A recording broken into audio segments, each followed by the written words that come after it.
Tan solo en un año, asesores jurídicos federales prestaron sus servicios gratuitos a más de 6,000 personas. En estos casos, hicieron efectivo el derecho de acceso a la justicia. Hoy en el estudio de Te Defendemos conversaremos sobre este servicio con el director del Instituto Federal de Defensoría Pública, el maestro Mario Alberto Torres López. Yo soy Emanuel Saldaña. Quédese con nosotros, ya inicia Te Defendemos.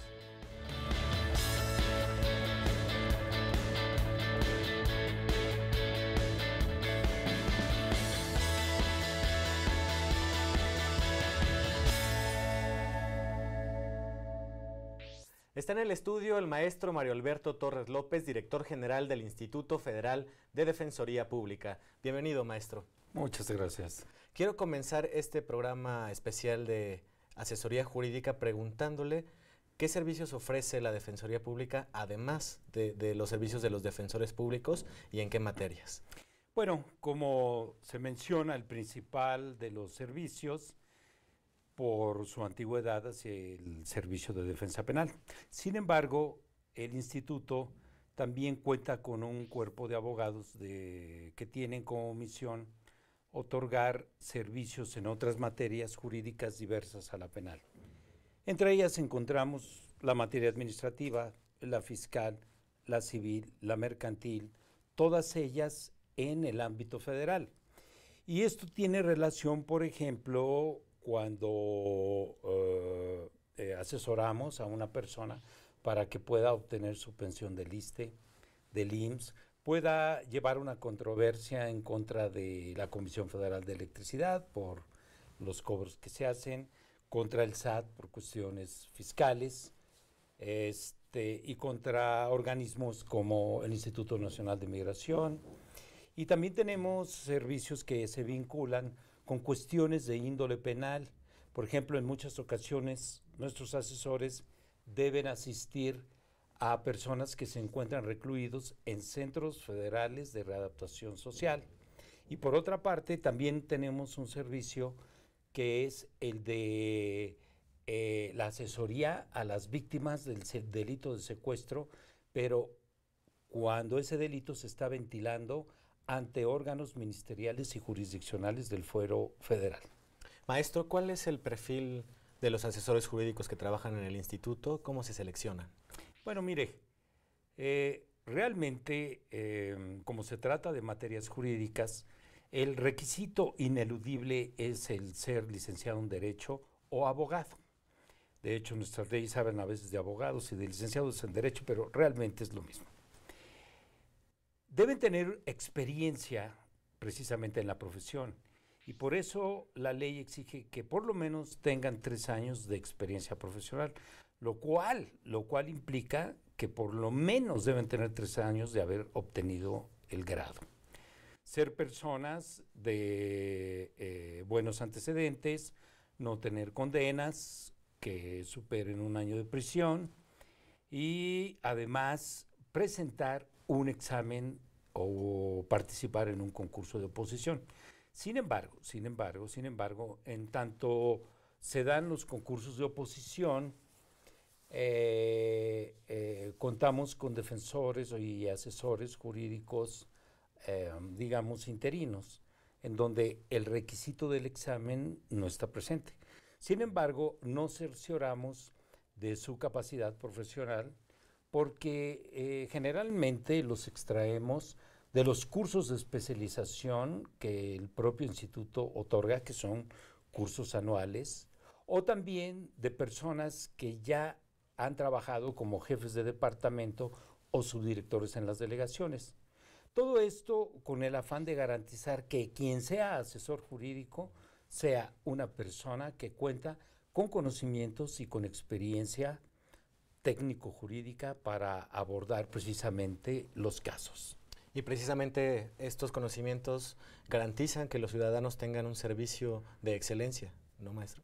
Desde luego.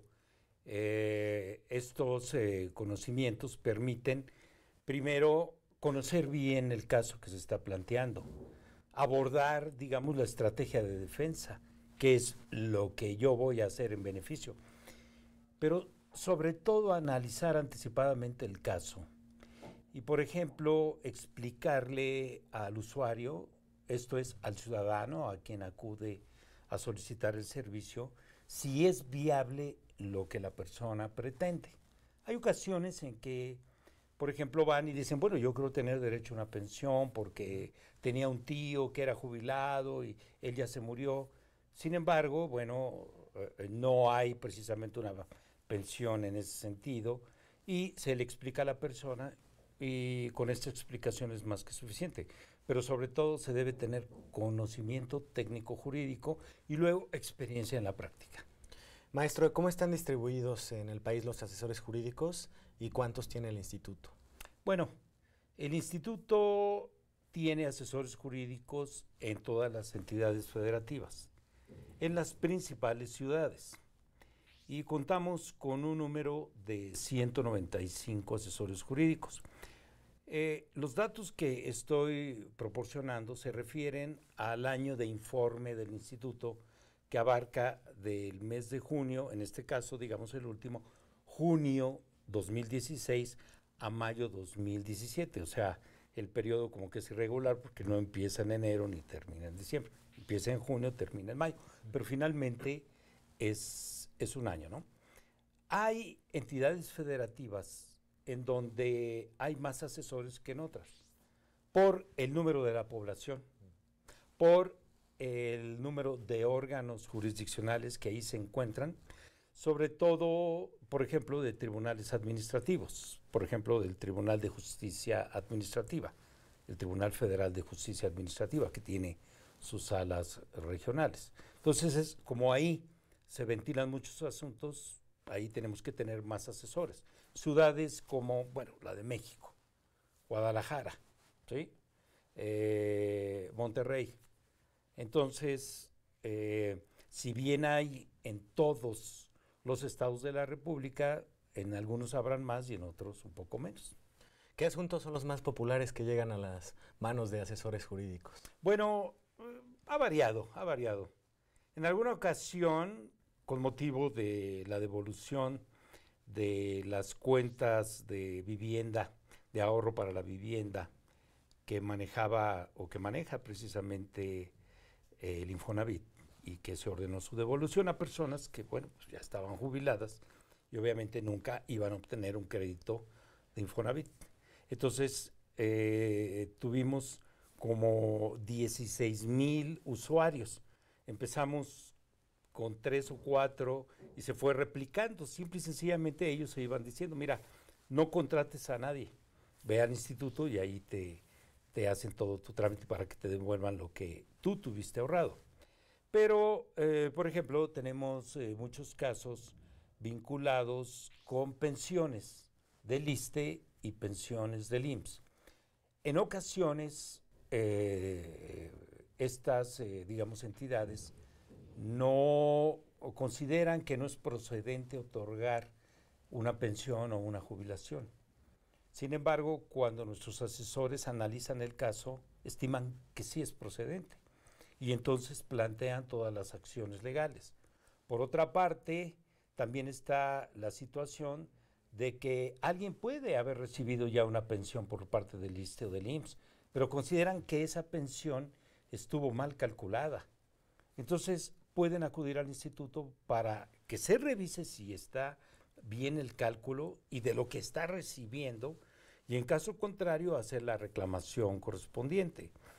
También muchas ocasiones tenemos asuntos relacionados con servicios financieros, servicios de los bancos, y aunque existe una entidad que otorga primariamente los servicios, que es la Conducef, el número de asuntos no los puede llevar, sobre todo en el interior de la República, y no los puede llevar hasta su final, en que se tiene que promover un juicio.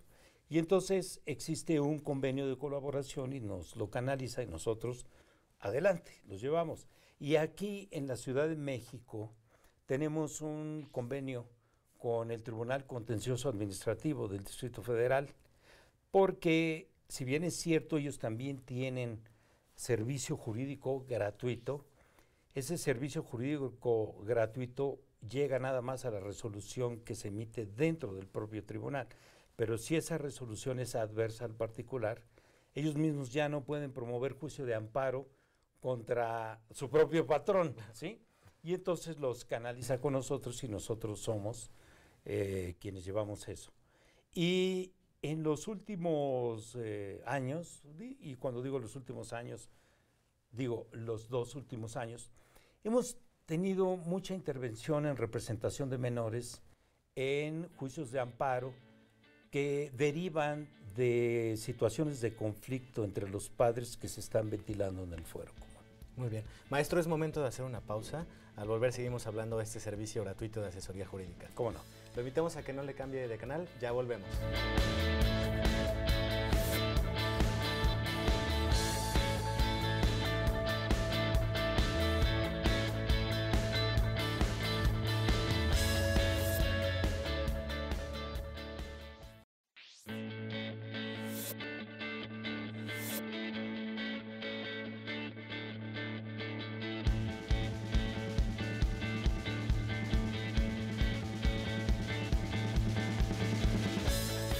Continuamos conversando con el maestro Mario Alberto Torres López, director general del Instituto Federal de Defensoría Pública. Maestro, ahora quiero que nos diga cuál es la diferencia entre orientación, entre el servicio de orientación, el de asesoría y el de representación jurídica. Bien, los asesores jurídicos tienen a su cargo prestar 3 servicios que has mencionado correctamente: orientación, asesoría y representación. Bueno, cualquier persona puede acudir al instituto a plantear cualquier asunto de orden jurídico, sea federal, local, laboral, agrario, penal, civil, mercantil, familiar.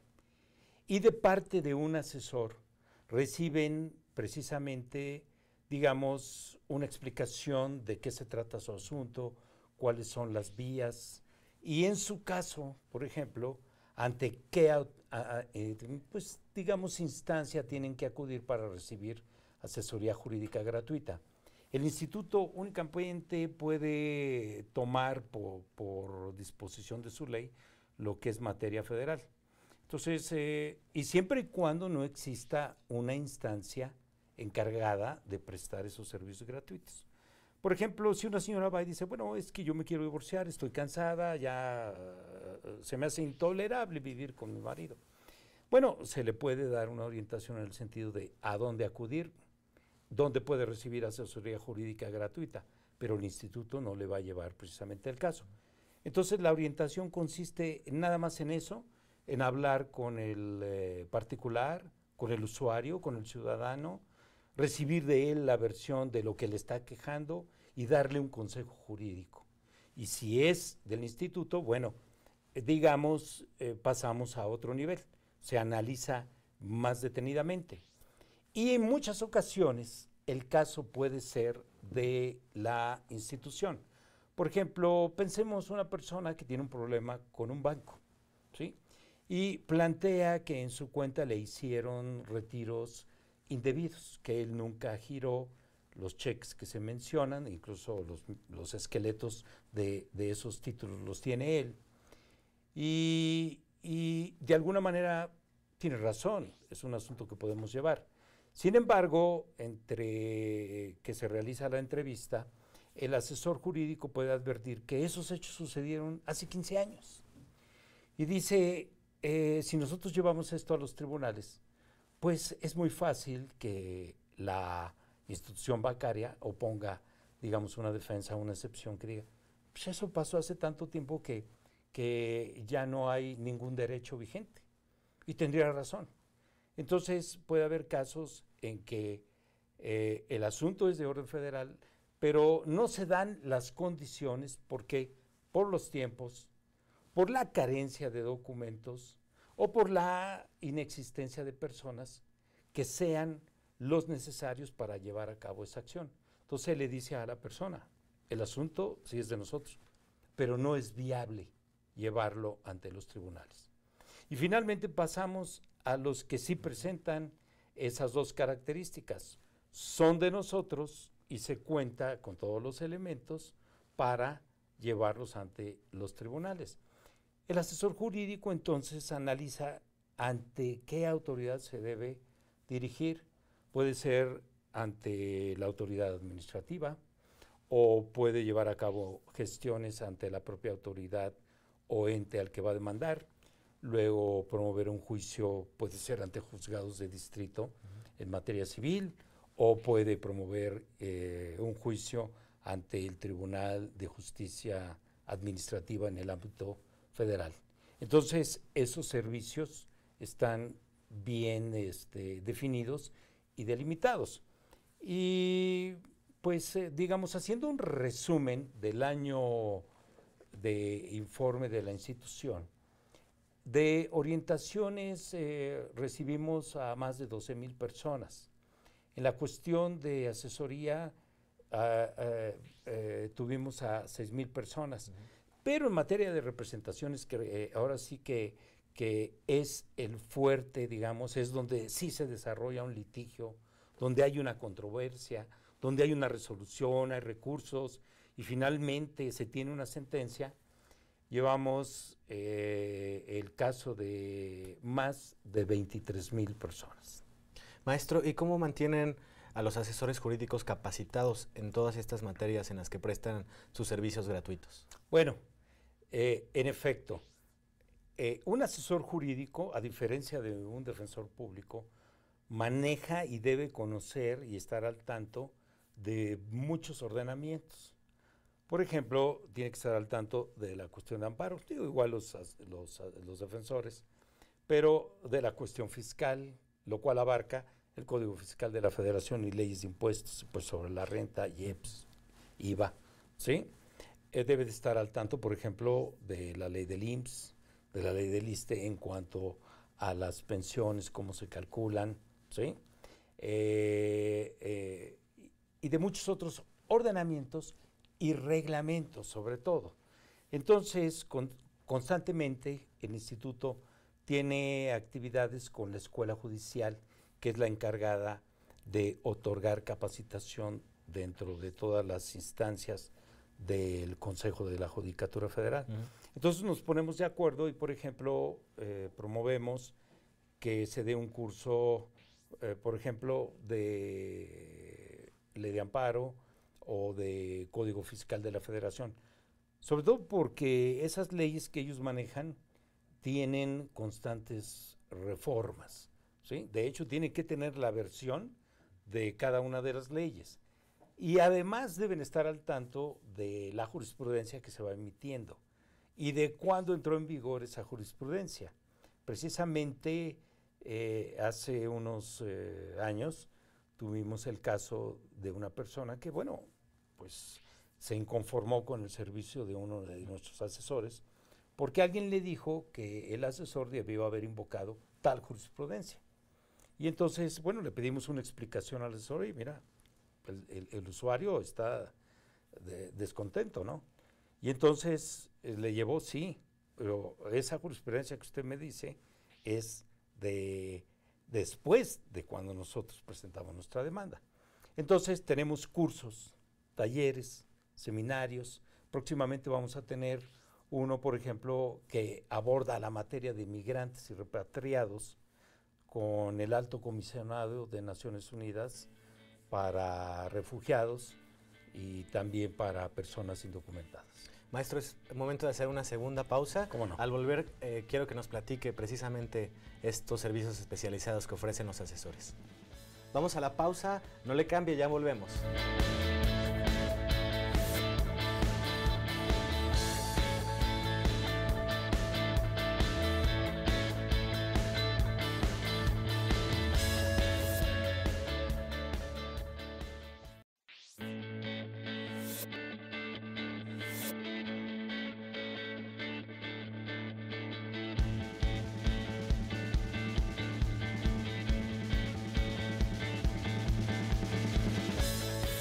Ya estamos de vuelta, estamos conversando con el maestro Mario Alberto Torre López, director del Instituto Federal de Defensoría Pública, acerca del servicio de asesoría jurídica. Maestro, ahora platíquenos, por favor, en qué consiste el servicio especializado para migrantes. Bueno, una de las ramas que manejan nuestros asesores es precisamente la defensa de personas extranjeras que se encuentran en nuestro país de manera, digamos, temporal o a veces de manera permanente, pero que no son mexicanos y en un momento dado son descubiertos por las autoridades migratorias. O simple y sencillamente se sabe que son extranjeros y que van rumbo al norte del país. Estas personas tienen problemas, básicamente problemas de índole jurídico, con el Instituto Nacional de Migración. Y a ellas les otorgamos servicio. ¿Servicio de qué? Bueno, un primer servicio que se les puede otorgar es el de regularizar su situación migratoria. Por ejemplo, que se les dé un permiso temporal para que estén en el país. A veces ellos solicitan la condición de refugiado. Vienen de países donde hay mucha pobreza, violencia, inestabilidad, y ellos dicen, yo quiero quedarme a vivir en la República Mexicana. De hecho, tengo algunos familiares aquí. Y entonces se les tramita ante la Comar precisamente todo lo relacionado a su calidad de refugiados. Y en ocasiones los migrantes, pues han llevado a cabo una travesía que ha sido muy dolorosa y después además son detenidos por la autoridad migratoria y muchas de las ocasiones nos piden, miren, yo lo que quiero y lo que requiero es irme a mi país. Y entonces se les da precisamente asistencia para un retorno a su país, precisamente, ¿no? Entonces, el grupo o el cuerpo de asesores que ven estos casos de migración, básicamente están ubicados por la zona en donde los migrantes, ¿sí?, se dirigen del sur hacia el norte, que propiamente empieza, sabemos, por el estado de Chiapas, ¿sí? Luego va por Tabasco, Veracruz, San Luis Potosí, a veces toman Zacatecas, Tamaulipas, principalmente, ¿sí? Entonces, en las ciudades que están sobre esa franja, tenemos nosotros un cuerpo de asesores que los atiende, ¿sí? A veces hemos tenido grupos que superan los 200 y que han sido representados por una sola defensora. ¿Por qué? Porque los tomó precisamente en grupo y los representó para efecto de que no fueran detenidos, estaban precisamente en Tabasco. Entonces ahí se mantuvieron y ya poco a poco se fue solucionando su situación. Maestro, sabemos que otro de los servicios especializados es el de repatriados mexicanos. ¿Cómo funciona este servicio luego, sobre todo, que asumió la presidencia Donald Trump y todas sus políticas migratorias contra los mexicanos? Bueno, en el mes de febrero, concretamente el 22 de febrero, el Pleno del Consejo de la Judicatura aprobó un programa que textualmente es el siguiente: programa de asesoría jurídica gratuita a mexicanos migrantes y repatriados. Y la idea era que a todos los connacionales que llegaran al país con esa condición de expulsados de los Estados Unidos de América, o sea, repatriados, se les diera el servicio de representación, de asesoría o bien simple y sencillamente de orientación que requirieran. La mayor parte de los servicios fueron precisamente de orientación. Esta modalidad de servicio básicamente se presentó en las entidades fronterizas del norte del país. Estamos hablando de Baja California, de Sonora, Chihuahua, Coahuila y Tamaulipas. Y hemos hecho un conteo de lo que hicimos de febrero, que inició el programa, al mes de julio, con corte al 31 de julio. Y, por ejemplo, en Tijuana asistimos a 665 personas repatriadas. En Mexicali, 931. En Sonora, en dos ciudades, a 2.830. Sonora es un punto de mucho retorno. Chihuahua 721, Coahuila 2257 y Tamaulipas se presenta como el principal estado por donde llegan repatriados, porque ahí les dimos asistencia a 3,786 personas. Ahora, es muy importante, por ejemplo, tomar en consideración cómo está la cuestión de género. En relación a esas personas que atendimos, 1,052 fueron mujeres y de sexo masculino fueron 10,138, o sea, más o menos un 12% fueron mujeres. Pero dentro de ese total de personas, vinieron incluso personas indígenas, o sea, personas pertenecientes a pueblos y comunidades indígenas mexicanas y que no hablaban español, sabían algo de inglés y sabían su lengua materna. Y estas personas principalmente se encontraban en la zona centro-norte de los Estados Unidos y desde ahí fueron repatriados.